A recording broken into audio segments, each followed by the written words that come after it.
Good morning, Miss Neville Science students. Here's our Monday check-in. You'll notice that I've not been doing many daily check-ins with you because I've been sending you the weekly calendar for what we'll be doing in the updates portion of our Science Schoology page. You just click on updates, the second tab on the left side of your screen, and there you're going to see where Miss Neville has told you what you need to work on for the week and what our lessons will look like for the week. So Monday, if you didn't get to finish your simple machines test, you're going to be working on that today instead of coming to our live session. Don't worry about missing anything for our live session. The lesson will be recorded and put on Schoology as soon as it's ready. We're going to take a little bit of notes during Monday's class, but then you're going to have some guided notes that you're going to complete after our live session ends today. Tuesday, we're going to continue learning about our layers of the Earth's atmosphere with a focus on the troposphere.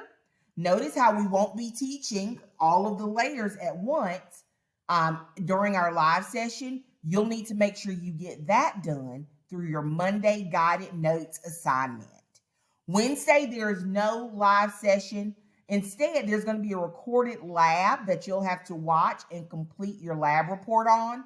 This lab report will be counted as a quiz grade just because we've been working with lab reports a lot, so you should be getting more fluent and strong with them. Thursday, we're going to be reviewing the troposphere, its purpose, and starting our water cycle. Our essential question there is going to be, how does the water cycle function? Now, this is an added to a water cycle that stepped up some notches from what you learned in fourth grade, as we're going to be learning some new steps that happen within the water cycle because of convection, heat rising and cold sinking. Friday, that will be a makeup day for your lab report quiz if you don't get to finish it on Wednesday. And if you have any questions for me, please feel free to reach out. See you guys this morning. Bye.